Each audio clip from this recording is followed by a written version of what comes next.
The airplane window reflected a faint silhouette of a 23-year-old young man named Ethan Miller.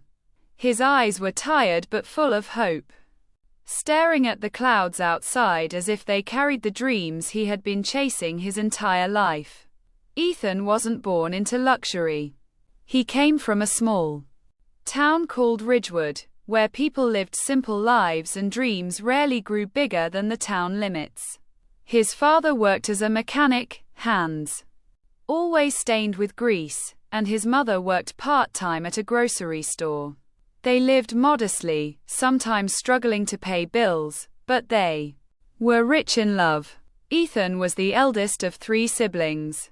Since childhood, he carried the weight of responsibility like an adult, helping his parents, tutoring his brother and sister, and taking part-time jobs after school.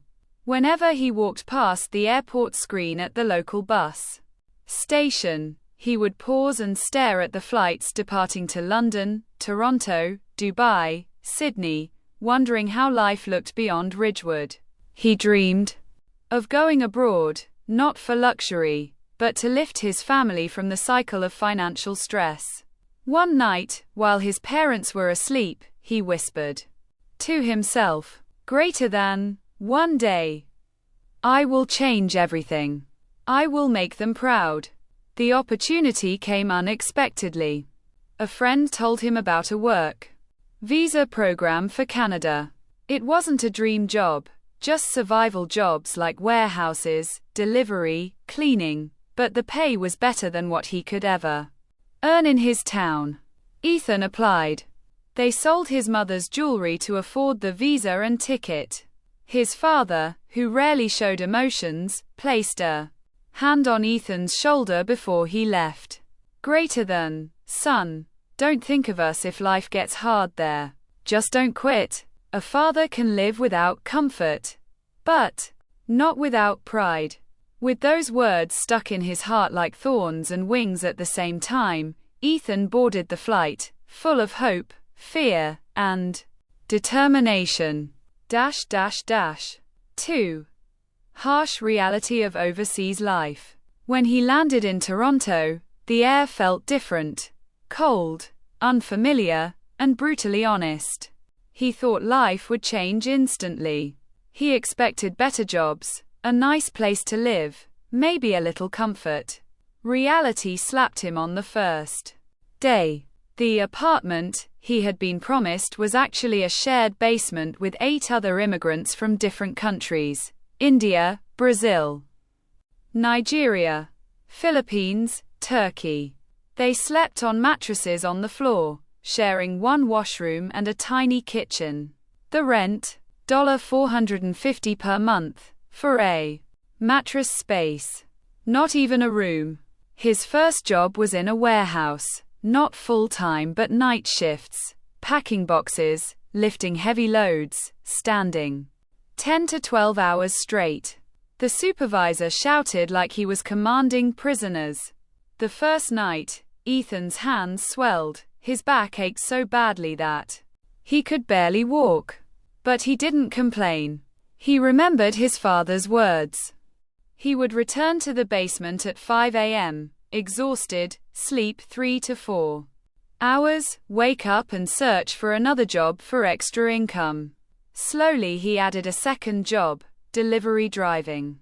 During freezing winter nights, he biked in heavy snow to deliver food to wealthy households. People barely looked at him. Sometimes they didn't even say thank you.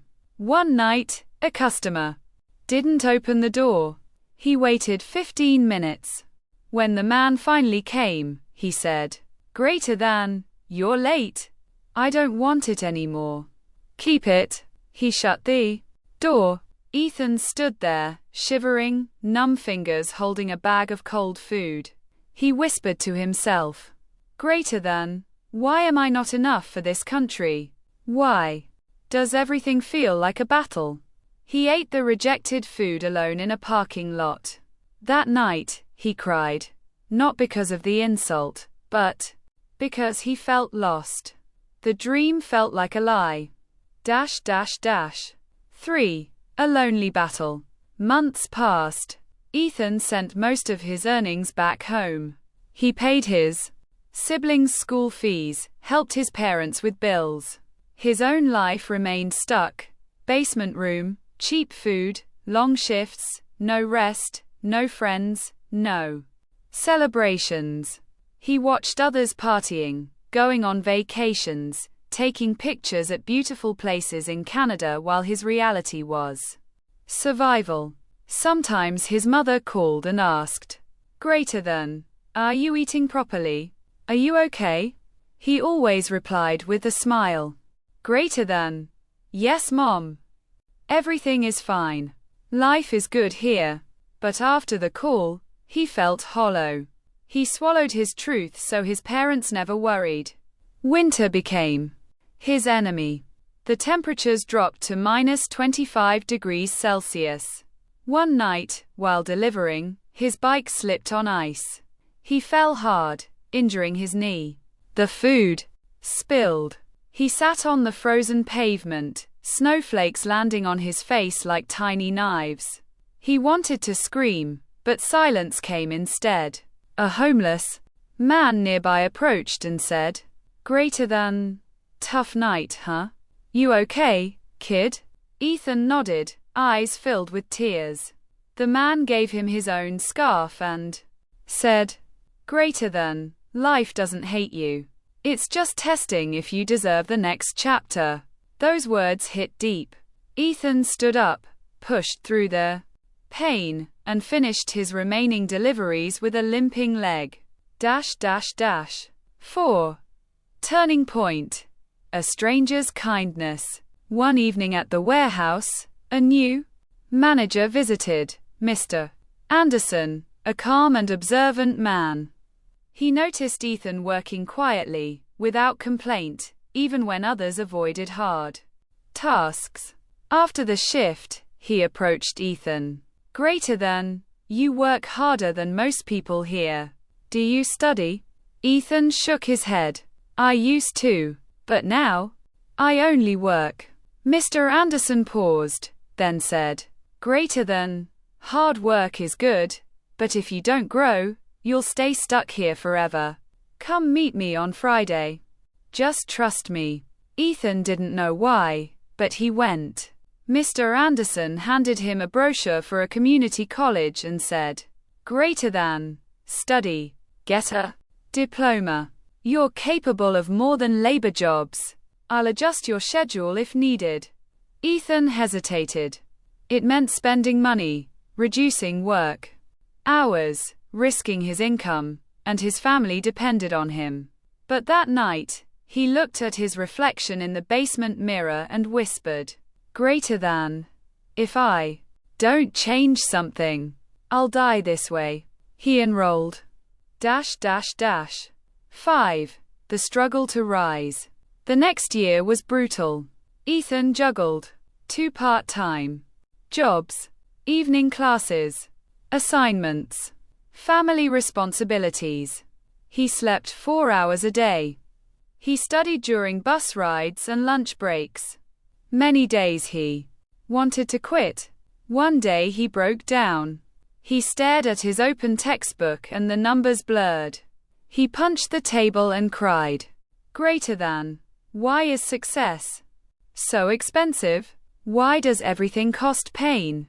His roommate, a Filipino student named Marco, sat beside him and said, "Greater than, because if it were easy, everyone would have it. You're paying the price for a future you haven't reached yet." Ethan wiped his tears. He continued. Slowly, his grades improved. Teachers noticed his dedication. He earned a small scholarship. It wasn't much, but it felt like the world finally whispered, "I see you." 6. First step up. After finishing his diploma, he applied for office jobs. He was rejected 47 times. Some companies wanted Canadian experience, which he didn't have. It felt unfair. How could he get experience if no one gave him a chance? But on the 48th attempt, he got in. entry-level position at a tech support company. The first time he sat at a desk, wearing a formal shirt, with his own computer and ID badge, he felt a silent victory. He messaged his father. Greater than, Dad, I got an office job. His father replied with the longest message he had ever sent.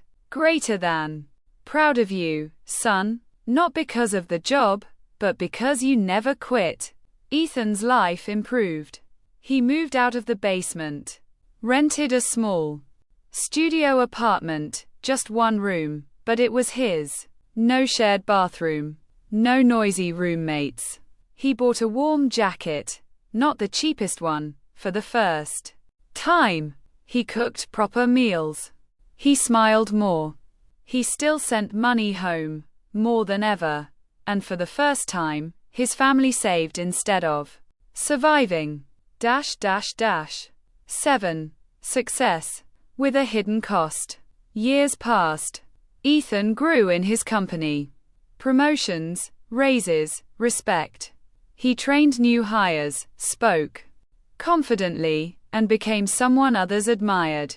On the outside, he was a success story. But inside, something was missing. In chasing stability, in carrying responsibility, in trying to fix everything for his family, he had lost himself. He missed birthdays, weddings, moments with family. His siblings grew up without him around. His parents became older than he remembered. Video calls replaced hugs. Screens replaced presents. One night, his mother said softly, Greater than, we are proud of you, Ethan, but come home.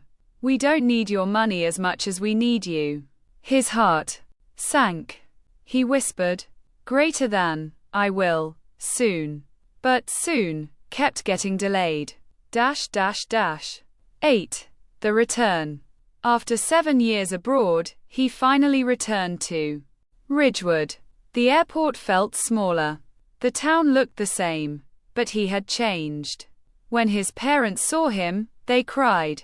His father's hair was completely gray. His mother's hands shook. His siblings were adults now. The little sister he left behind was now in university. There was joy, but also sadness. His father embraced him tightly and whispered, Greater than, you worked so hard out there, but don't forget to live here. Those words hit harder than any struggle he faced abroad. 9. The realization. During his visit, Ethan noticed how time had passed without his permission. He realized success wasn't only about money or moving to a foreign country. It was about balance, presence, family, and peace. One evening, sitting with his father on the porch, he said, Greater than, Dad, I achieved everything I thought I wanted. But why do I feel empty sometimes? His father smiled softly. Greater than, because dreams give us wings, but family gives us a home. You built wings, son. Now learn to land. 10. A new chapter. When Ethan returned to Canada, he made changes. Worked fewer hours. Visited home every year. Saved time for himself. Helped new immigrants find jobs. Volunteered to guide international students. He became someone who lifted others the way he once wished someone had lifted him. He turned pain into purpose. Years later, Ethan founded a mentorship program called The Bridge, helping immigrants survive, grow, and succeed abroad. It became one of the largest support networks for newcomers. At the launch event, Ethan gave a speech and said, Greater than, I left home to change my family's life. I stayed to change my own. And now I live to change others. Dreams have a price. I paid mine with tears, loneliness, and endless nights of doubt. But I learned one thing. Success means nothing if you lose yourself on the way. Build your life, but don't forget to live it. The Audience stood and clapped. Ethan smiled. Not the smile he wore to hide pain, but a smile of peace. He had finally found balance. He had finally found home, not in a country, but within himself.